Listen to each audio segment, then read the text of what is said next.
Hello दोस्तों, स्वागत है आपका अपने यूट्यूब चैनल संकल्प स्टडी सेंटर पे। जैसे कि आप सबको पता है कि रेलवे ग्रुप डी के एग्जाम सर पे हैं और ऐसी स्थिति में ज़्यादा से ज़्यादा प्रीवियस ईयर या मॉक टेस्ट लगाना ही आपको सिलेक्शन तक ले आ सकता है। और दोस्तों, इसी महान संकल्प के साथ मैंने इस चैनल संकल्प स्टडी सेंटर का बनाया है ताकि मैं अपनी छोटी मोटी कोशिशों से आपको सिलेक्शन तक पहुंचा सकूं। चलिए दोस्तों, बिना समय बर्बाद करते हुए हम लोग इस सेशन को आगे बढ़ाते हैं।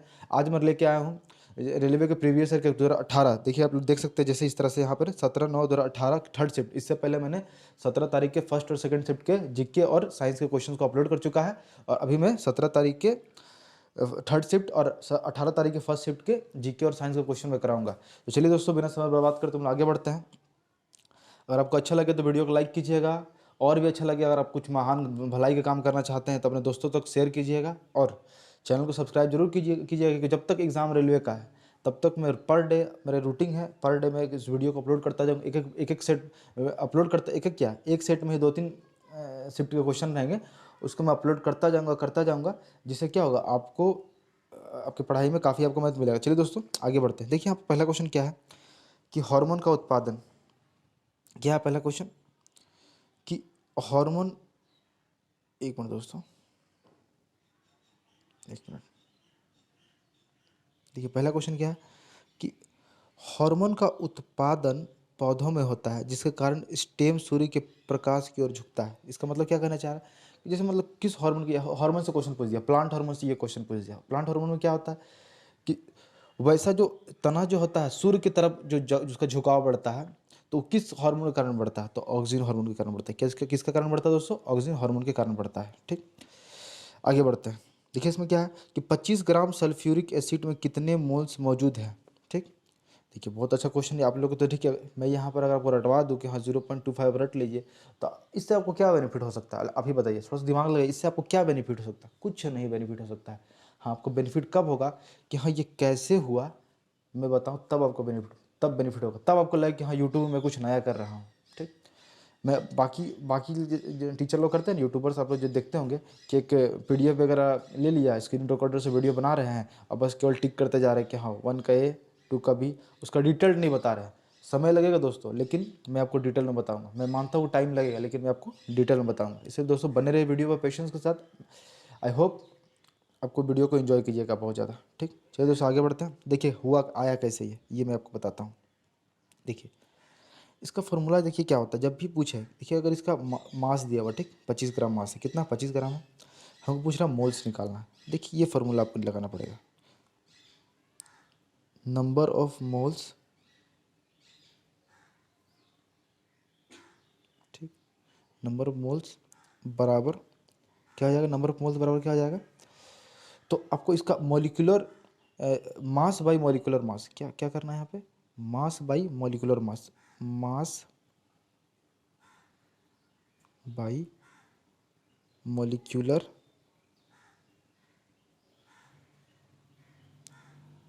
क्यूलर मास। ठीक, इसको थोड़ा सा आप लिख लीजिएगा कॉपी में, अच्छा से फेयर कर, कोई दिक्कत नहीं। तो देखिए कैसे होगा, फॉर्मूला क्या था कि मास बाई मॉलिक्यूलर मास। ठीक, तो देखिए यहाँ पर मास में क्या दिया हुआ, 25 ग्राम दिया हुआ। ठीक, तो चलिए यहाँ पर 25 ग्राम यहाँ पर लिख लेते हैं हम लोग। ठीक, 25 ग्राम हो गया।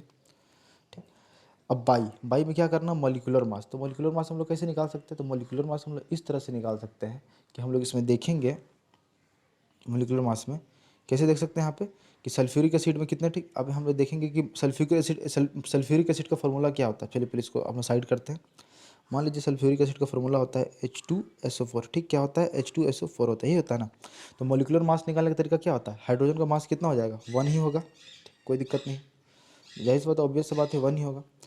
सॉरी, यहाँ पर देखिए 2 हाइड्रोजन है H2, तो यहाँ पर क्या हो जाएगा, 1 × 2, यानी कि कितना हो जाएगा, 2। ठीक, प्लस सल्फर कितना है, एक ही है, 16 16 16 होता है इसका, 16 होता है। ठीक, इसका मास कितना हो जाएगा, तो 33 हो जाएगा। ठीक, फिर दोस्तों 33 हो जाएगा। ऑक्सीजन का मोलिकुलर मास कितना होता है, तो होता है 16। यहाँ देखिए 4 मॉलिक्यूल है, तो 16 चौके 64। ठीक, तो 16 चौके यहाँ पर क्या हो गया, 64 हो गया। अब आप सभी को जोड़ दीजिए, तो देखिए 33 और 64 कितना हो जा रहा है, यहाँ दो आपका, यहाँ पर टोटल यहाँ पर 99 हो जा रहा है। कितना हो रहा है दोस्तों, 99 हो जा रहा है। अप्रॉक्स हम लोग चलिए इसको 100 मानते हैं। क्या मानते हैं इसको, इसको हम लोग अप्रोक्स मानते हैं क्या कि मॉलिक्यूलर मास मेरा कितना है, 100 आया है। ठीक, इससे हम लोग को कैलकुलेशन में सुविधा होगा। देखिए मास कितना दिया हुआ था, सॉरी दोस्तों, मास कितना था, सॉरी सॉरी सॉरी, ठीक है, मास कितना था, 25 था। अब मोलिकुलर मास मेरा कितना निकला, 100 निकला, 100 निकला ना। तो देखिए 100 निकला, अब इसको हम डिवाइड करेंगे, डिवाइड करेंगे तो कितना आएगा, 0.25 करके इस तरह से इतना आंसर आएगा। ठीक, तो इसका आंसर क्या हो जाएगा, 0.25। देखो दोस्तों कितना सिंपल था, बस इसी तरह आपको बनाना है, बस यही इसका कॉन्सेप्ट था। ठीक, इसका सही आंसर क्या हो जाएगा, 0.25। ठीक, आगे बढ़ते हैं। आगे देखिए क्या है, माध्यम में एक कण 2.5 सेकंड में 40 कंपन पूरा करते हैं, तो तरंगों की आवृत्ति क्या होगी, तरंग की आवृत्ति क्या होगी। ये आपने फॉर्मूला पढ़ा होगा कि n=1/t, पता है ना, फॉर्मूला पढ़ा होगा, n=1/t। ठीक, तो हमको कंपन पता करना कि तरंगों की आवृत्ति कितना पूछ रहा है। ठीक, ठीक, तरंगों की आवृत्ति कितना पूछ रहा है। ठीक, ये पूछ रहा है। देखिए फ्रीक्वेंसीज, देखिए कितना इजी क्वेश्चन, देखिए कैसे बनेगा ये।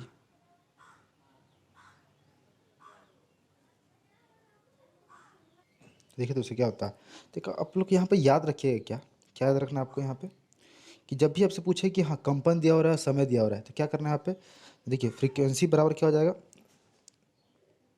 फ्रीक्वेंसी बराबर क्या हो जाएगा, फ्रीक्वेंसी आवृत्ति मतलब फ्रीक्वेंसी होता है कि n/t, एन क्या है, नंबर ऑफ कंपन, मतलब कितना कंपन किया था। एन का वैल्यू दिया हुआ 40, यहाँ पर दिया हुआ 2.5 दिया हुआ। और देखिए जब इससे काटेंगे तो हम लोग कितना आएगा, 16 आएगा, तो 16 16 आ गया यहाँ पे। तो 16, देखिए आवृत्ति का सही यूनिट क्या होता है, हर्ट्ज होता है, इसलिए आंसर इसका किस क्या होगा, 16 हर्ट्ज। ठीक, ठीक है दोस्तों, क्लियर है। अब हम लोग आगे बढ़ते हैं, इस तरह हम लोग अच्छे अच्छे क्वेश्चन को करते जाएंगे एकदम एक्साइटमेंट के साथ। पढ़ाई में दोस्तों एक्साइटमेंट होना चाहिए। ठीक, अब देखिए क्या है यहाँ पे, आगे बढ़ते हैं हम लोग। देखिए क्या है, अगला क्वेश्चन क्या दिया हुआ है कि किस परमाणु संख्या वाले, सॉरी दोस्तों यहाँ पर नहीं, यहाँ देखते हैं कि कौन से समूह में गैर प्रतिक्रियाशील गैसें होती है, कौन से समूह में गैर प्रतिक्रियाशील गैसें होती है। तो देखिए आपको पता होगा, पीरियोडिक टेबल आपने पढ़ा होगा कि ग्रुप 18 में क्या होता है, इनर्ट गैसेस, मतलब अक्रिय गैसेस होते हैं, मतलब कभी किसी से प्रतिक्रिया नहीं करते, इसलिए क्या इसको क्या कहते हैं हम लोग, गैर प्रतिक्रियाशील गैसें कहते हैं। ठीक, ग्रुप 18 मौजूद होती है, इसलिए इसका आंसर क्या हो जाएगा, 18। ठीक, अब देखिए आगे क्या है कि किस परमाणु संख्या वाले तत्व के रासायनिक गुण मैग्नीशियम के समान होते हैं। ठीक, देखिए यहाँ पर क्या है, आपको ये पता होगा कि ग्रुप में क्या होता है, पीरियोडिक टेबल में क्या होता है कि एक ग्रुप के जितने भी एलिमेंट होते हैं वो सभी का क्या होता है, रासायनिक गुण समान होता है। ठीक, चलिए अब हम लोग वापस से पीरियोडिक टेबल में जाते हैं। यहाँ पर बोला है क्या कि किस परमाणु संख्या वाले, ठीक, कौन से परमाणु संख्या वाले तत्व का रासायनिक गुण मैग्नीशियम के समान होगा। तो हम पीरियोडिक टेबल में देखेंगे कि मैग्नीशियम किस ग्रुप में आता है और उस ग्रुप में कौन कौन से एलिमेंट आते हैं। ठीक, यहाँ पर कुछ ऑप्शन दिया होगा तो उस हिसाब से देखेंगे, इसमें हम लोग देख लेंगे कि, चलिए हम लोग पीरियोडिक टेबल लेके चलते हैं, तब आपको पता चलेगा क्या है। देखिए देखिए देखिए यहाँ हमारे पास पीरियोडिक टेबल है। ठीक, देखिए यहाँ पर क्या है, देखिए जैसे क्या है यहाँ पे, देखिए यहाँ पर क्या है कि यहाँ पर है आपका, एक मिनट एक मिनट, ठीक है, ठीक, देखिए देखिए यहाँ पर फर्स्ट फर्स्ट ग्रुप देखते हैं, मान लीजिए फर्स्ट ग्रुप है। ठीक, इसमें हम लोग देखते हैं क्या है, तो इसमें यह है का कि देखिए जितना भी एलिमेंट इस ग्रुप में होंगे ना, सभी का केमिकल प्रॉपर्टी क्या होगा, सेम होगा। और हाइड्रोजन का जो केमिकल प्रॉपर्टी वही लिथियम का होगा, वही सोडियम का होगा, वही वही आपका पोटासियम का होगा, पोटासियम का वही आपको रुबिडियम का होगा, वही आपको सीजियम का, वही आपको फ्रेंसियम का होगा। ठीक, लेकिन जब दूसरा ग्रुप में अगर हम लोग आते हैं, ठीक, तो जो प्रॉपर्टी मेरा बेरिलियम का होगा वही प्रॉपर्टी मेरा मैग्नीशियम का होगा, और वही प्रॉपर्टी मेरा कैल्शियम का होगा। देखिए ऑप्शन में आप लोगों ने देखा हुआ कि 4 दिया हुआ था क्या, अगर कुछ ऑप्शन में अगर आपका कैल्शियम भी होता ना, अगर दिया होता कि उस एलिमेंट का नाम बताइए जिसका रासायनिक गुण मैग्नीशियम के समान है, अगर वहाँ पर उसका एटॉमिक नंबर अगर 20 भी दिया होता तो आप ऑप्शन में 20 मार देते, क्यों, कि ऑप्शन 20 में क्या है, कैल्शियम है।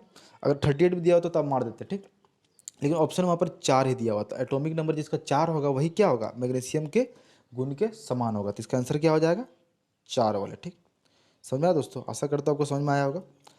देखिए तो क्वेश्चन यहाँ क्या था, हम लोग बैक टू द क्वेश्चन आते हैं। ये रहा हमारा क्वेश्चन। ठीक, देखिए तो है ना 4 यहाँ पे, 4 है, कोई दिक्कत नहीं।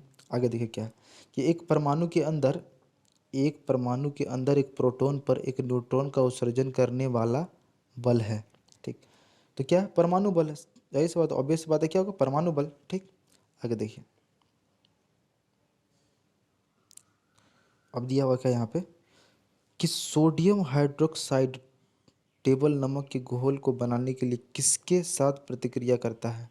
ठीक, देखिए इसका आंसर क्या हो जाएगा, हाइड्रोक्लोरिक एसिड। हाइड्रोक्लोरिक एसिड हो जाएगा। कैसे हो जाएगा, देखिए हाइड्रोक्लोरिक एसिड हो, देखिए सोडियम यहाँ पर हाइड्रोक्साइड है। ठीक, देखिए जब भी ऐसा, आपको ट्रिक बताता हूँ। ठीक, इसमें देखिए ट्रिक क्या है कि जब भी देखिए यहाँ पर क्या ऑप्शंस में भी आप थोड़ा सा अंदाजा लगाइएगा कि यहाँ पर जैसे मान लीजिए सोडियम हाइड्रोक्साइड है, तो सोडियम हाइड्रोक्साइड का फॉर्मूला क्या होता है,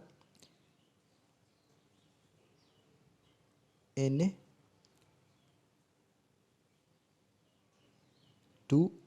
ठीक, सॉरी दोस्तों, सोडियम हाइड्रोक्साइड का फॉर्मूला गलती किया मैंने, NaOH होता है। ठीक, NaOH होता है सोडियम हाइड्रोक्साइड। ठीक, और टेबल नमक के साथ हम लोग घोल, इसको घोल मतलब रिएक्शन करवाते हैं, मतलब इसको हम लोग NaCl के साथ रिएक्शन करवाते हैं कि घोल बनाने के लिए इसके साथ प्रतिक्रिया करता है। ठीक, तो देखिए इसमें क्या बनेगा, हाइड्रोक्लोरिक एसिड बनेगा। देखिए यहाँ पर कैसे बन सकता है, देखिए यहाँ पर देखिए कि HCl। ठीक, यहाँ पर HCl का कुछ साउंड आ रहा ना, देखिए मतलब कि साउंड बोल रहा है, सॉरी दोस्तों, आपको कुछ HCl का नहीं आ रहा फ्लेवर हल्का सा, तो ऐसा में देखिए कि यहाँ पे H है, यहाँ पर Cl है, तो मतलब जाहिर सी बात है आप ऑप्शन में देखिए कि हाँ HCl ही बनेगा, तो उस तरह का आप दिमाग लगा सकते हैं। ठीक, अगर आपको कुछ ना समझ में आए तो, ठीक, अन्यथा आप इस क्वेश्चन को छोड़ दे अगर ना समझ में आए। ठीक, आगे देखते हैं। आगे क्या है कि कोई काम नहीं होने पर विस्थापन और बल के बीच कोण लागू होता है कितना, 90 डिग्री का कोण लागू होता है। क्यों 90 डिग्री का, देखिए इसका फॉर्मूला क्या होता है, और सही मायने में कार्य का फॉर्मूला क्या होता है, कार्य बराबर का फॉर्मूला क्या होता है, एफ एस कॉस थीटा। क्या होता है, एफ एस कॉस थीटा होता है। ठीक, एफ एस कॉस थीटा, तो अगर मान के चलिए सब मल्टीप्लाई में, ठीक, सब मल्टीप्लाई में, तो अगर थीटा का वैल्यू अगर 90 होता तो कॉस 90 का वैल्यू कितना होता है, जीरो। तो जाहिर सी बात है जीरो को हम किसी से भी गुना करेंगे, और एफ एस को गुना करेंगे जीरो से, तो मेरा तो वैल्यू तो जीरो ही होगा ना। तो अगर थीटा का वैल्यू 90 डिग्री हो तो मेरा काम क्या होता है शून्य होता है। ठीक, क्या होता है, शून्य होता है। ठीक, आगे देखते हैं हम लोग कि कौन सी कोशिकाएं, ठीक, अच्छा क्वेश्चन ये क्या है कि कौन सी कोशिकाएं स्थिर रूप से भरी होती है ताकि बड़े अंतर कोशिकीय स्थान मिले। ठीक, पैरेन्काइमा, इसको याद रखिएगा कि पैरेन्काइमा क्या होता है कि एक उत्तक है। ठीक, एक प्लांट मतलब कि पौधे का उत्तक है, प्लांट टिश्यू है। पैरेन्काइमा में ही क्या होता है, 3 तरह के आपको टिश्यू मैंने आपको बताया था कि तो होते हैं, पैरेन्काइमा, कोलेनकाइमा, स्क्लेरेन्काइमा। ठीक, पैरेन्काइमा में क्या होता है, ये फूड को संचय करके रखता है, भोजन को। ठीक, फूड को संचय करके रखता है। ठीक, संचय। और दूसरा क्या होता है, इंटरमोलिकुलर स्पेस ज़्यादा होता है, स्पेस क्या होता है, इंटरमोलिकुलर स्पेस ज़्यादा होता है। ठीक, ये सब चीज़ किस में होता है, पैरेन्काइमा में होता है। ठीक, किस में होता है, पैरेन्काइमा में, तो इसलिए इसका आंसर क्या हो जाएगा, पैरेन्काइमा। ठीक, पैरेन्काइमा। ठीक है दोस्तों, उम्मीद कर रहा हूँ आपको समझ में आ रहा होगा, कर रहा हूँ मैं।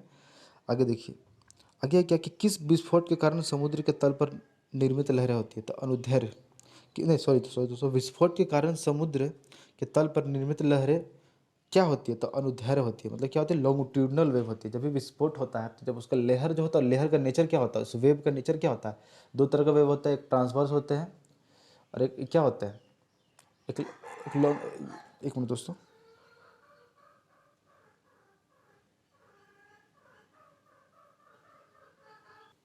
देखिए दोस्तों, 2 तरह की लहरें होती है, तरंग होती है, एक अनुप्रस्थ, एक अनुदैर्घ्य। ठीक, देखिए साउंड वेव है ना दोस्तों, साउंड वेव एक अनुदैर्घ्य तरंग है। ठीक, कोई पूछेगा एग्जाम में, अक्सर क्वेश्चन पूछता है, रेलवे में तो खासकर पूछता है क्या कि साउंड कौन सा, मतलब जो ध्वनि है वो कौन सा वेव है, तो ध्वनि जो कौन सा वेव है, तो ये अनुदैर्घ्य मतलब कि लॉन्गिट्यूडनल वेव है। इंग्लिश वालों के लोग के लिए क्या है, लॉन्गिट्यूडनल वेव, और हिंदी वालों लोग के लिए अनुदैर्घ्य तरंग। ठीक, तो 2 तरह का तरंग होता है, अनुप्रस्थ और अनुदैर्घ्य। ठीक, तो विस्फोट के कारण जो समुद्र में जो लहर निर्मित होते हैं उसको क्या कहते हैं, अनुदैर्घ्य कहते हैं हम लोग, अनुदैर्घ्य क्या कहते हैं उसको हम लोग, अनुदैर्घ्य कहते हैं। ठीक है दोस्तों, अनुदैर्घ्य हम लोग कहते हैं।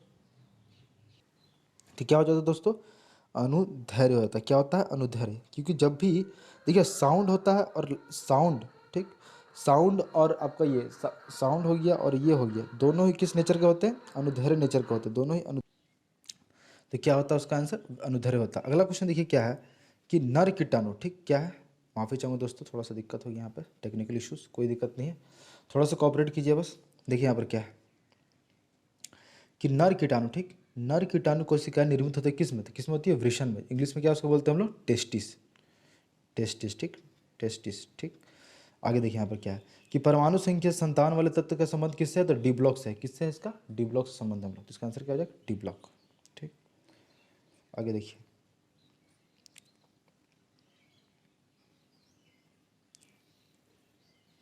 कि पहाड़ी पर लुढ़कता हुआ एक शरीर में गतिज ऊर्जा।